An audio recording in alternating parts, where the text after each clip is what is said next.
Hello, friends. So, I once again welcome you all for my lecture number 2 on general formalism of quantum mechanics. Friends, uh, lecture number 1, I described a linear vector space, and I said that linear vector space is consisting two set of elements, and it follows two algebraic rules consisting a set of vectors psi, phi, x, and it is consisting a set of scalars, let's say a, b, c. I have explained uh, a rule for vector addition and the scalar multiplications. I described that vector space follows addition rule and rule for commutativity that we have discussed. Friends, today we would like to discuss about the Hilbert space. Uh, we want to formulate the mathematics to understand several postulates of quantum mechanics. So, in order to understand our mathematical formalism, let us first understand what is the Hilbert space. Friends, Hilbert space is, again I would say, it's a linear vector space, and all the properties of the linear vector space is followed by the Hilbert space. But in addition to the property of a linear vector space, the Hilbert space has two important properties that we would like to understand. You see, I said that H, that is, here I write the letter H, which stands for Hilbert space, is a linear vector space, but it has a defined scalar product that is always strictly positive.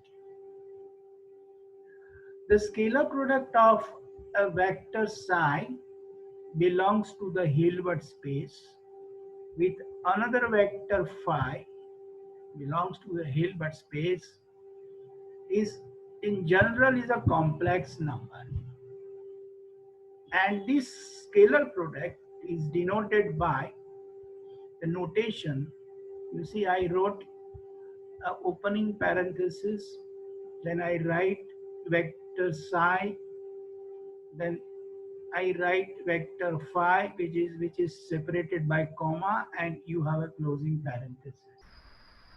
So this is the notation for a scalar product of two vectors psi and phi of Hilbert space, and psi and phi is a complex number.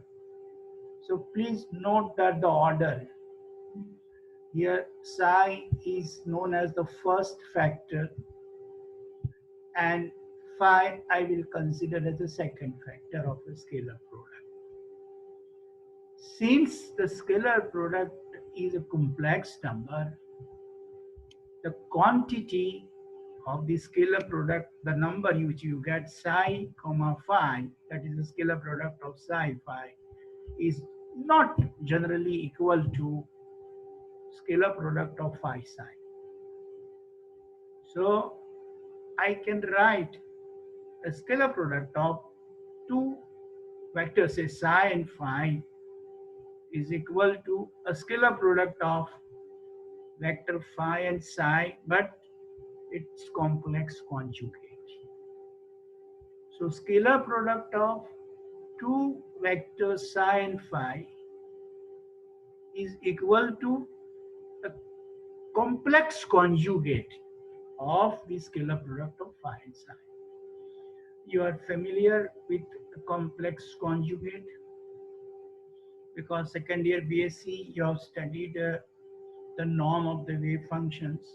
where you have already calculated the complex conjugate. So we may write down similarly the scalar product of phi and psi is equal to the complex conjugate of a scalar product of psi and phi. So we may summarize this specific property because the Hilbert space has a specific scalar product, defined scalar product, and that's why I can write here the scalar product of psi and phi, right, is equal to the scalar product, but you should take the scalar product of phi and psi and you have to take its complex conjugate. This is known to you, but we will use this property for several numerical problems and we will understand this property, that the scalar product of psi and phi, right?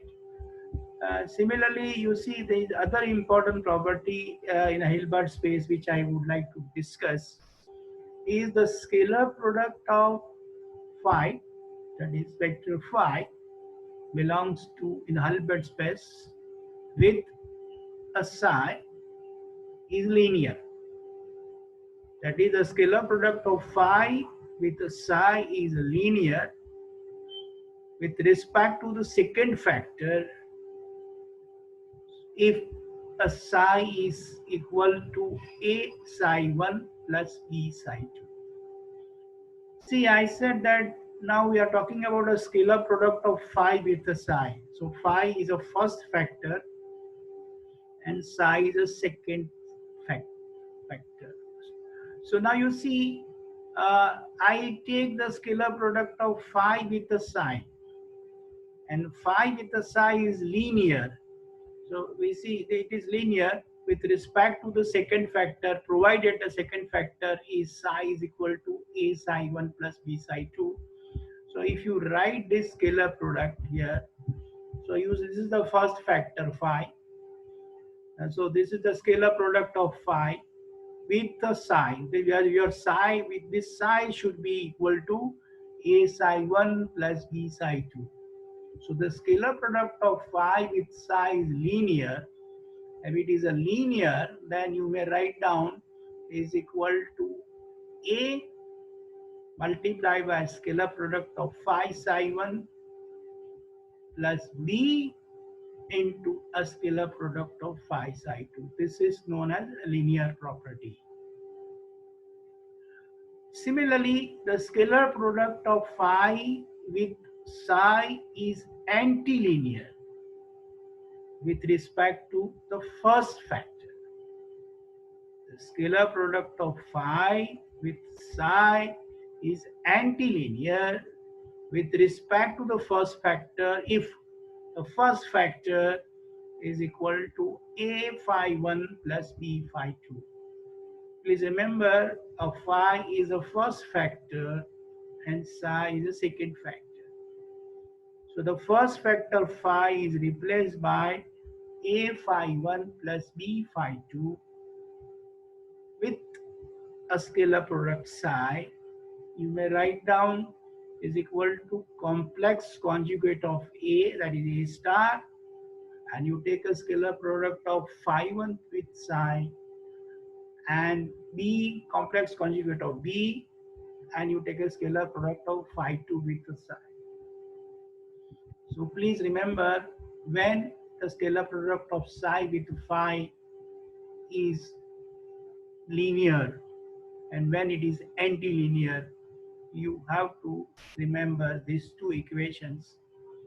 See, this equation we will use it and you will understand the linear scalar product when we understand the operators. In quantum mechanics, we have to use many operators and we will study operator algebra and we will see the linear operators. The linear operators in quantum mechanics are very important. So today I will introduce the concept of linear operators. And once you understand the linear operator, you will understand these two basic equation for the equation for the linear, which I discuss here. The scalar product of phi with psi is linear, and the scalar product of phi with psi becomes antilinear. That property we will understand. So this is basically a definition which I wrote it here. Now you are also familiar with the scalar product of vector psi with itself. If you take a scalar product of psi with itself, is always a positive real number. So here I take the first factor is a psi, second factor is a psi. So you take the vector scalar product of a vector with itself, it becomes equal to mod of psi square, and it is always greater than or equal to 0. And this property is you have already used when you calculate the norm of the wave functions, and you have studied the normalization process and where you have calculated the norm of the wave functions. Here this equality holds when a psi is equal to 0. Well, friends, this is the very important properties of the Hilbert space, that Hilbert space has specific scalar products which I have mentioned. And now the other important property which I would like to suggest, that Hilbert space is complete. And you know what do you mean by a complete set? A set of linearly independent functions, let's say f1 of x, f2 of x, f3 of x is complete. When it is complete, if there is no other functions which falls in the set of linearly independent functions. So this gives you the completeness. So with this introduction, of course, Hilbert space has some more additional properties that is rigorous, which we will discuss when we complete our operators and operator correspondence. Then I will discuss some rigorous characteristic of some Hilbert space that is used in mathematics and it is used in topology also. So that we will discuss not right now, but we will see this the important property which today we have discussed. We will use frequently in our numerical problems and some other properties which we would like to study. Now, with this brief introduction of the Hilbert space, I would like to give you some important definitions which we will use frequently in these chapters. Some of the definitions are known to you, but we have to revise because these definitions and there are certain rules which we would like to apply. Let us revise it and then we will proceed further. So as you see that you have suppose two functions. Let's say this because we want to study the formalism, mathematical formalism. So we require some preliminaries requirement. So the first thing I would like to give you information regarding the scalar product of two functions. So we have discussed scalar product of two vectors which we have discussed. Suppose your functions, the scalar product of two functions f of x and g of x. Suppose you want to define in the interval of a less than equal to x less than or equal to b, and it is denoted as this, and you can see the scalar product of these two functions. You have to calculate integration in the interval from a to b. So I wrote the lower limit is a, upper limit is b, and the scalar product of these two functions is defined as f star of x, that is a complex conjugate of f of x g of x dx. Now, if these two functions are orthogonal to each other, that means they are normal to each other, then the scalar product of f or g is always 0. This you have studied in linear algebra also. So whenever you have two functions, and if you take the scalar product of these two functions and the scalar product comes out to 0, one can say that they are orthogonal to each other. So here the condition of orthogonality I have mentioned, we will use this equation frequently. We will have many numerical problems where two functions are given and they will ask you to verify whether these two functions are orthogonal to each other or not. Sometimes they will give you two wave functions of a system and they will ask you to verify that two wave functions are orthogonal or they are not orthogonal. Now you see that you have already calculated the norm of the wave function. So you are here, you see I wrote the a formula for computing the norm. Norm is you take a scalar product of function with f and you take its square root. And if you take a scalar product of any function with itself, so here you have to write down, instead of g of x, you have to write down f of x. So it becomes f star of x into f of x gives you mod of f of x square, and you have to take a square root. So this is known to you, you have studied this, but we have to revise because we have to use uh, this formula frequently for calculating the norm of the wave functions. And you know you have a condition for a normalized wave function. A function is normalized if the norm of the wave function is unit. And you know that you have already studied the process box normalization at second year BSc, and you have normalized the wave functions.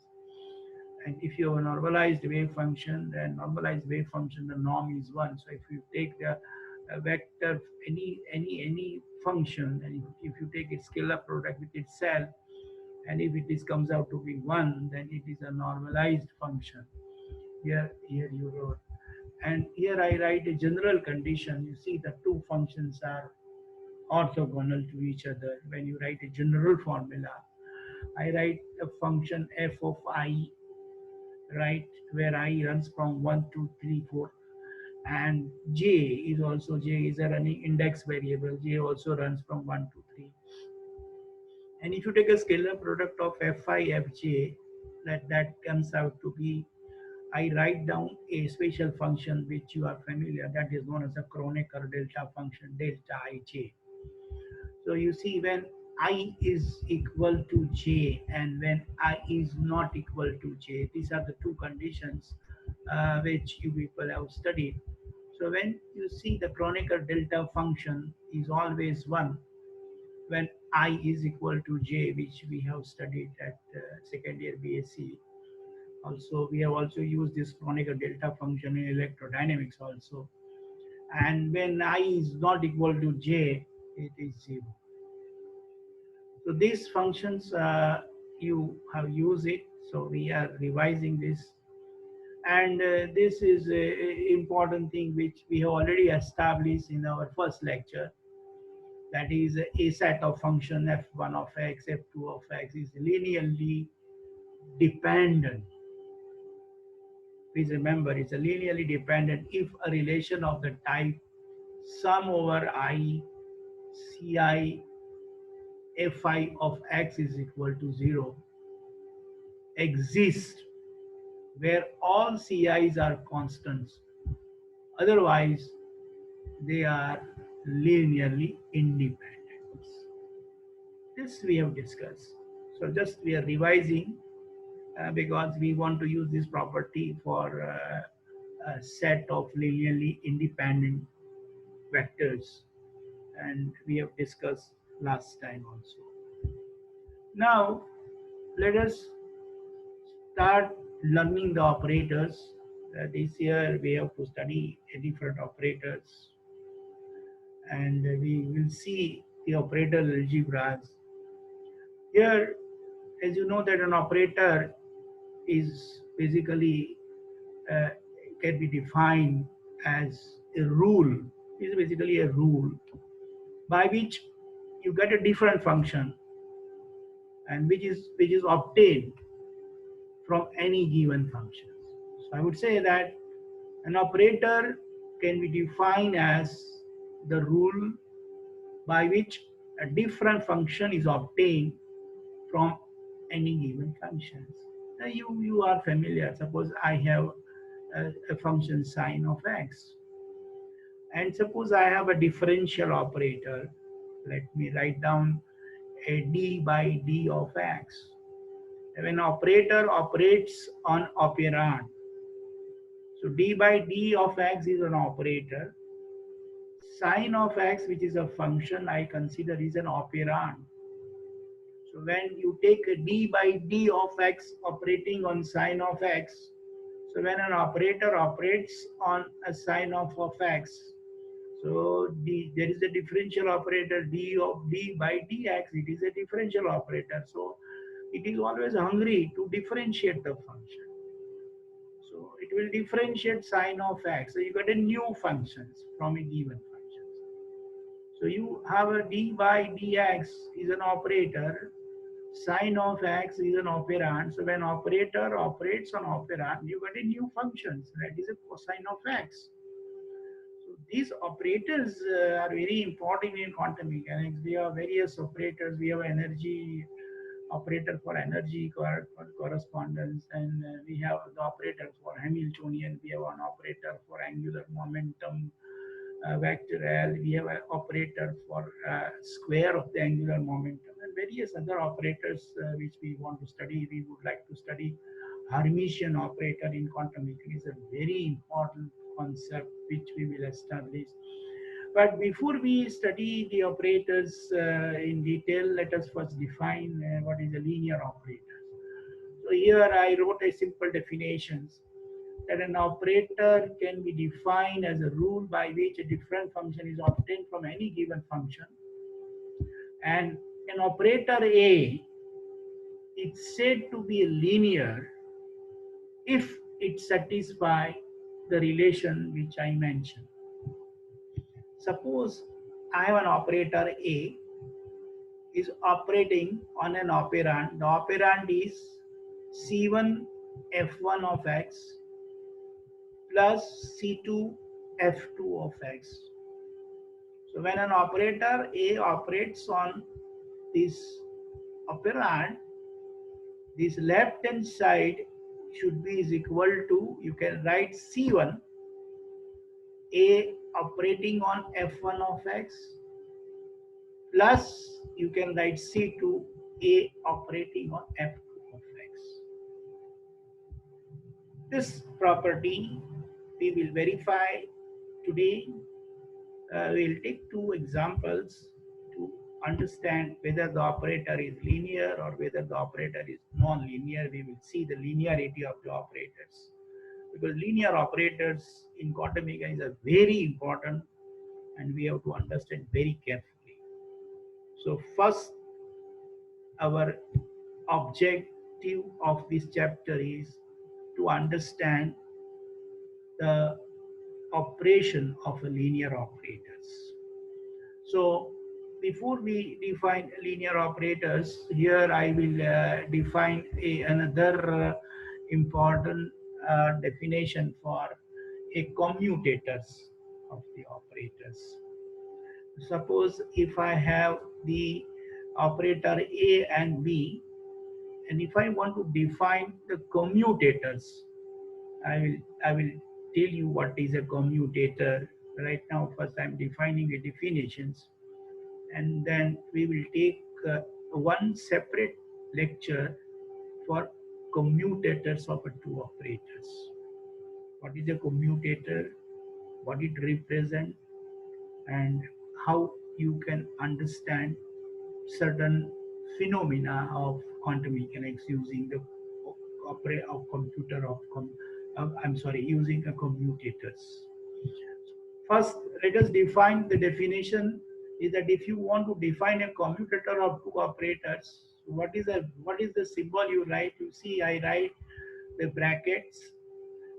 This is the opening bracket. I write down the operator A, then I put a comma, Then I have another operator B, and you have a closing parenthesis.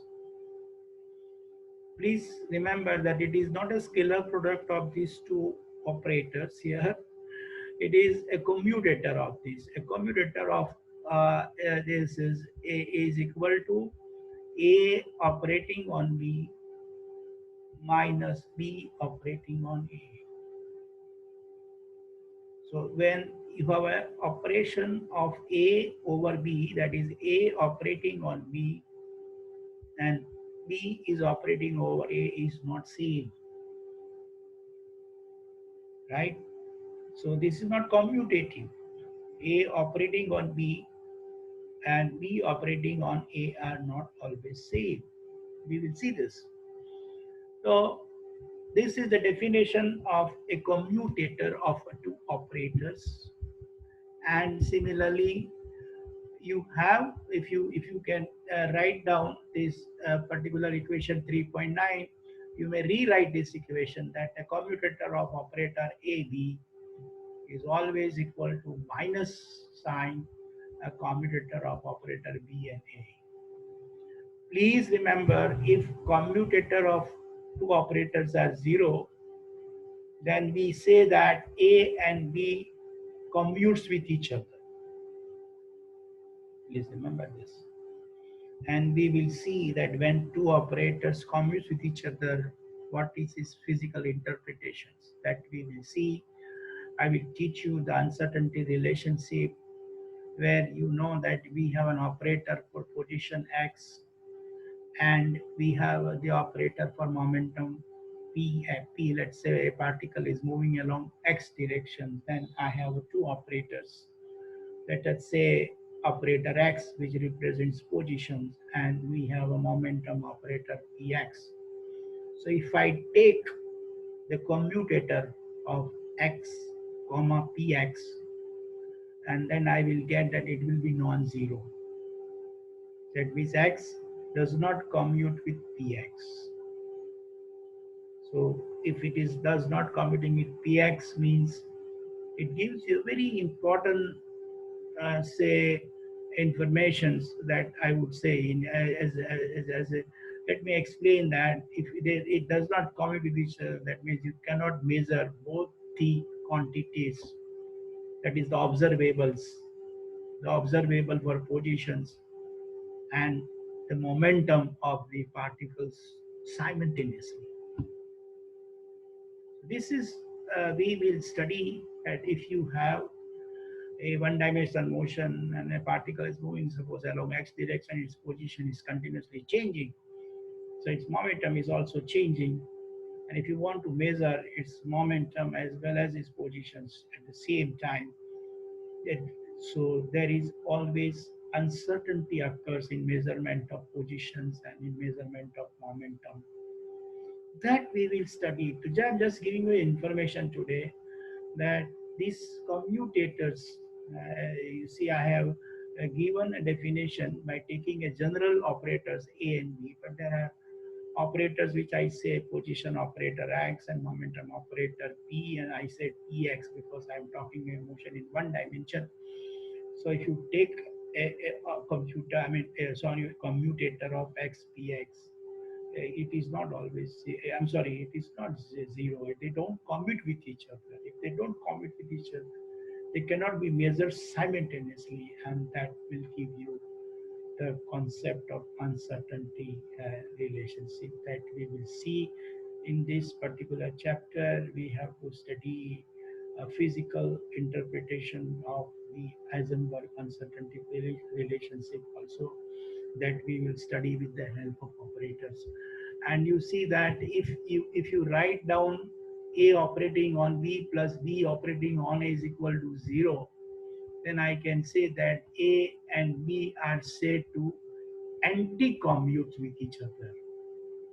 This is a definition of a commute, and this is a commutator and anti-commuted. That is, it is not commuting, it is anti-commute. So when you have anti-commute, that is A operating on B plus B operating on A is equal to 0. That is, A and B are said to anti-commute with each other. The inverse operator A inverse, that also I will define today. So if you take a operator and its inverse operator, so operator A operating on A inverse, or operator A inverse operating on A, you will have an identity operator I. So these operators also we will study, right? Because you see, before we study the formalism of a quantum mechanics and various postulate of quantum mechanics and various terminology of quantum mechanics, some definitions are required. So this particular lecture especially I kept to give you some definitions and to give you the concept of a linear operators. I would like to also give you one more relationship which you are familiar about, the eigen functions and the eigenvalue equations, which you know this. That you see, when you have an operator A operating on a function, right? When your operator A is operating on some function psi of x, so the result is it multiplies the function by some constant A. So here small a is a constant with respect to x. The function psi of x, here I write down the psi of x, is called the eigenfunction of an operator A belonging to eigenvalue small a. So when operator A is operating on an eigenfunction, this psi of x is an eigenfunction of an operator A whose eigenvalue is a, small a, and this is your same eigenfunction psi of x. Please remember, if a given eigenvalue, that is a small a, is associated with a large number of eigenfunctions, the eigenvalue is said to be degenerate. Once again, I'm repeating, if a given eigenvalue is associated with a large number of eigenfunctions, suppose if you have eigenfunction psi a, whose eigenvalue is a, you have an eigenfunction psi b, whose eigenvalue is also a, small a. Your eigenfunction psi c is whose eigenvalue is again a. So this is known as a degeneracy. So if a given eigenvalue is associated with a large number of eigenfunctions, the eigenvalue is said to be degenerate. With this brief introduction of the eigenfunction and eigenvalues, in fact, we will study these eigenfunctions and eigenvalue in detail. But today, my intention is to give you a clear understanding about the linear operators. We will see all other operators, they are vision operators, not right now. But today, let us understand the linear operators and its property. So I take the first problem and I will take a numerical problem, and this problem, with the help of this problem, I would explain you the linear operators. You see, uh, the operators which squares a function is not a linear operator. So here you see, I want to verify that the square operator is not a linear operator. So let us understand how you can verify. You have a condition for a linearity, that when your operator A is operating, then when it is operating on operand is C1 F1 of x plus C2 F2 of x. So you should always write C1 A operating on F1 of x plus C2 A operating on f2 of x. This is the condition for a linear operator. So let us take, if it is a square operator, right, operator which squares the function is a square operator. So for a square operator, let us take the left hand side.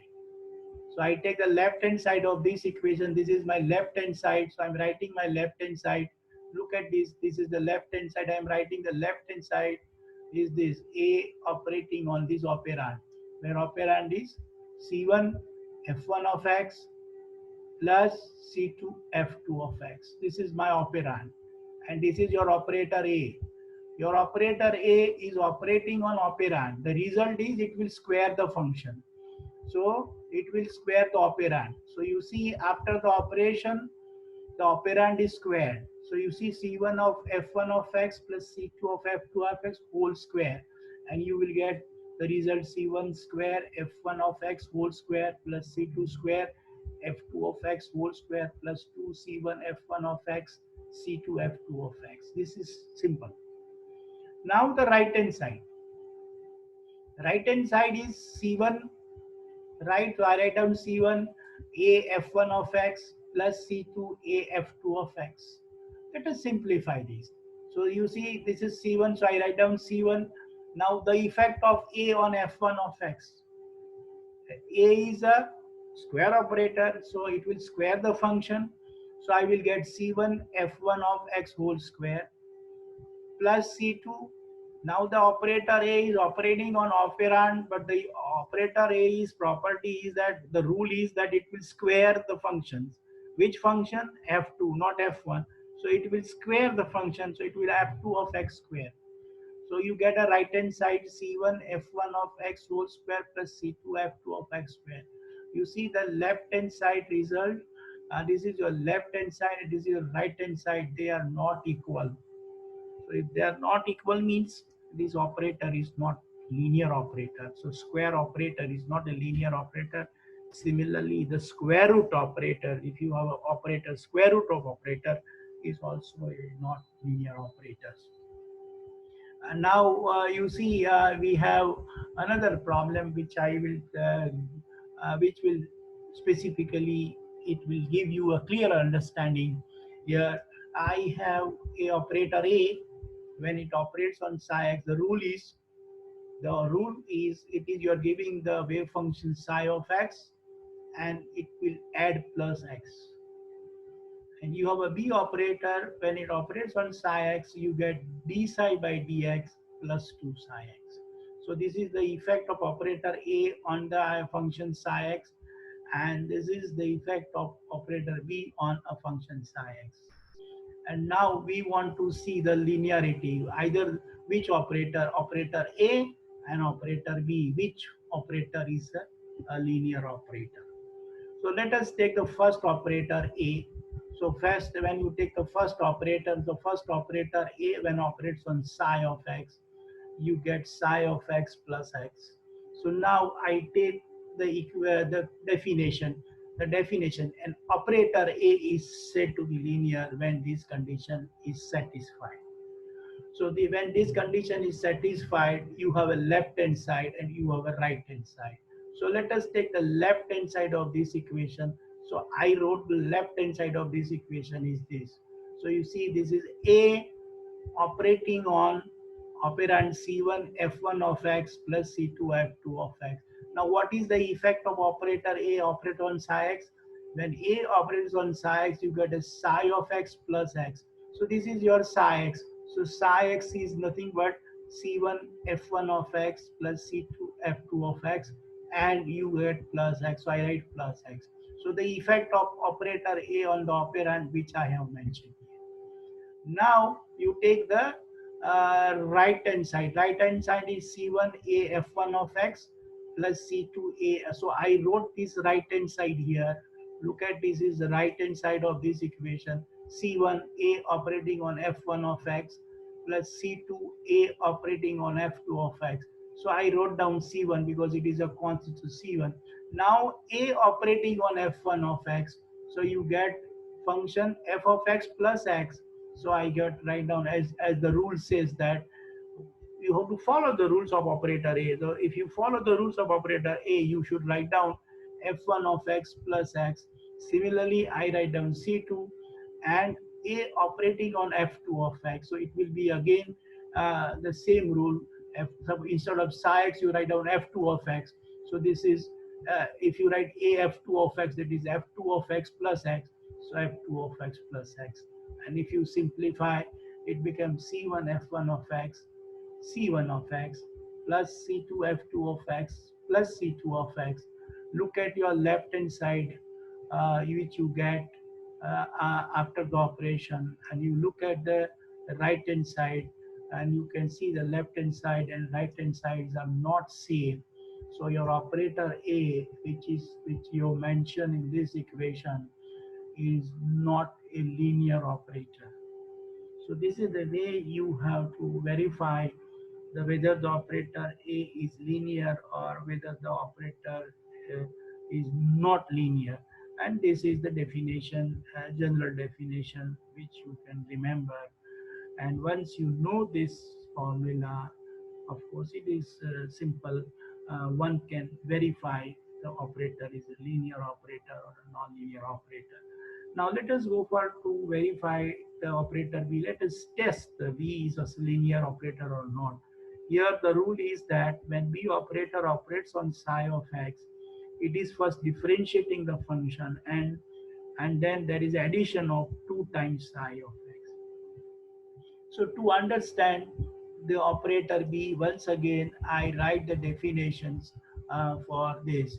Similarly for this, so now this is your definition. Now we will, instead of taking an operator A, we write operator B. So B operating on this operand which is known to you should be equal to uh, right hand side, that is C1 B operating on F1 of x and C2 B operating on F2 of. Let us take the left hand side. This is your left hand side. This left hand side, I write it here. Look at this left hand side. This is the left hand side.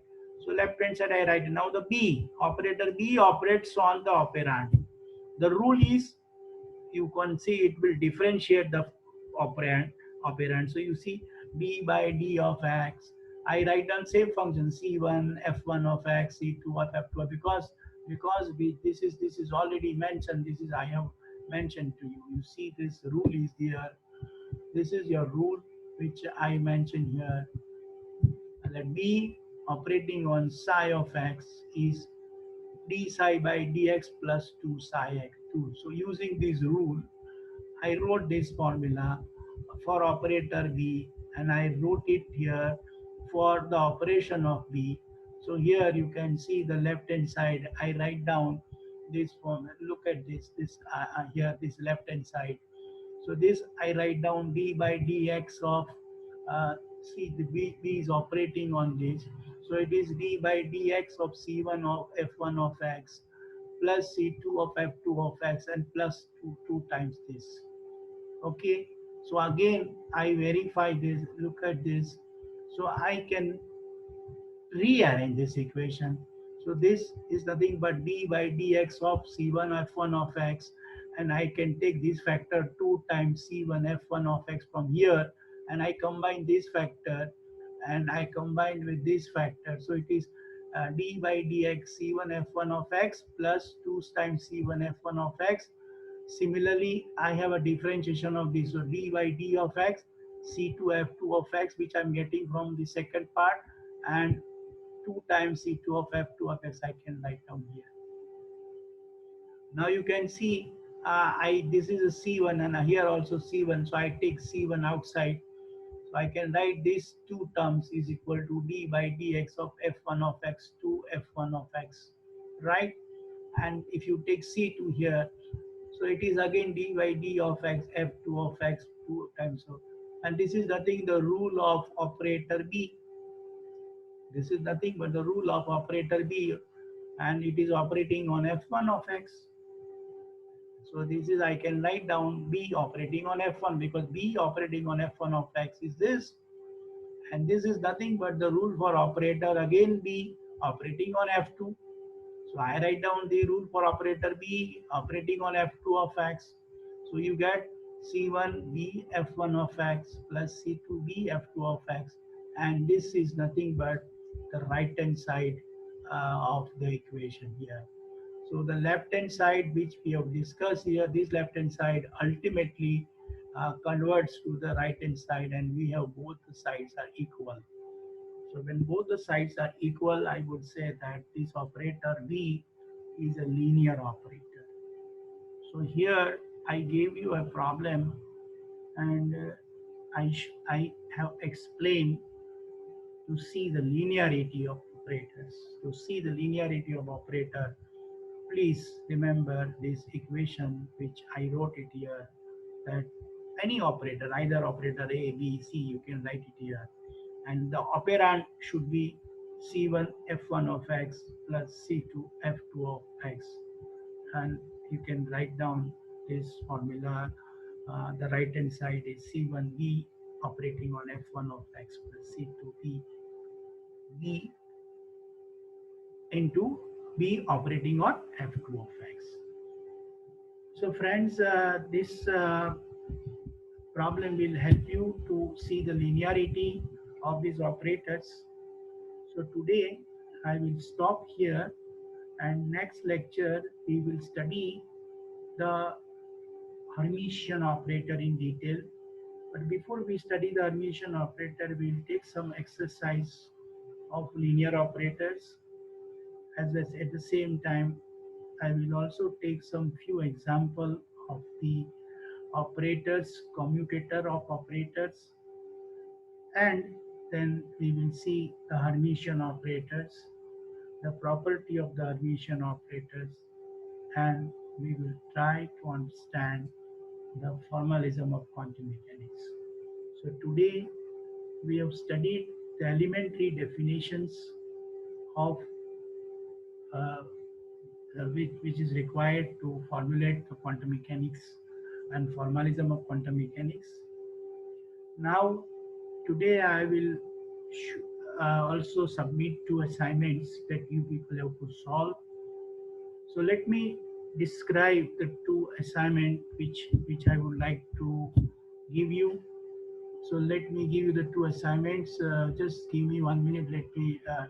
I will just show you the assignment. Just give me 1 minute.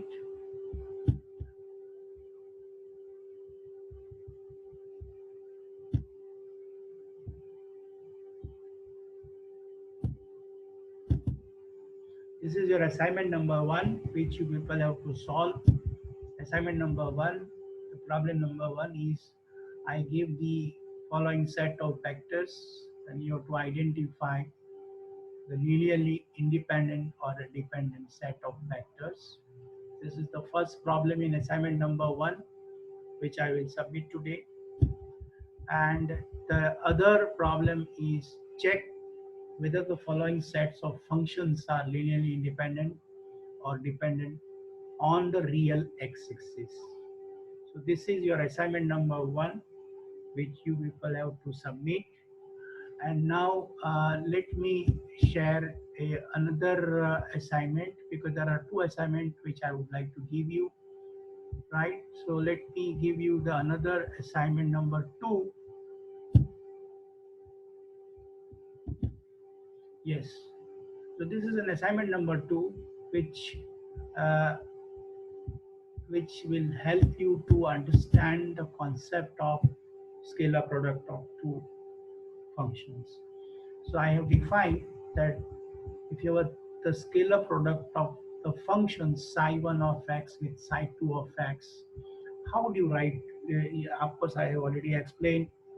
So if I have a two wave function psi1 and psi2, if I want to take a scalar product of psi1 and psi2, you have to integrate from minus infinite to plus infinite, and integrate psi1 star of x, that is a complex conjugate of psi1 psi2 of x dx.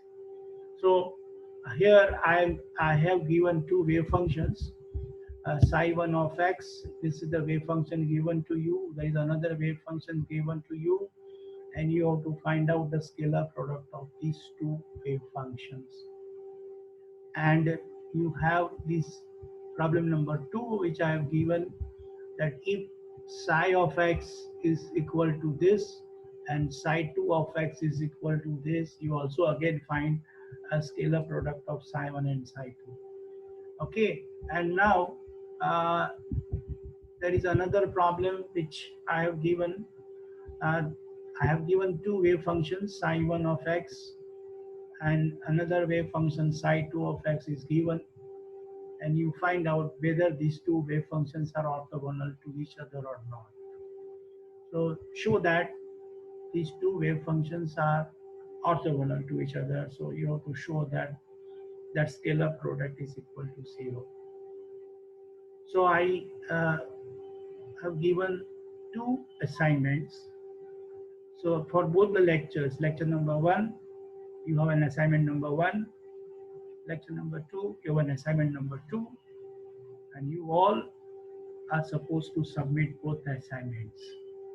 I will let you know the dates for the submissions of both the assignments for your presence. So you have to submit both the assignment for your presence. So I hope you will solve both the assignments and submit it properly. And next lecture, we will study the operator in details, and I will teach you very important operators in quantum mechanics is in Hermitian operators. At the same time, we will see the commutators of two operators also. So herewith I will stop. Wish you all the best, and I think you will submit the assignments in time. Thank you very much. Okay.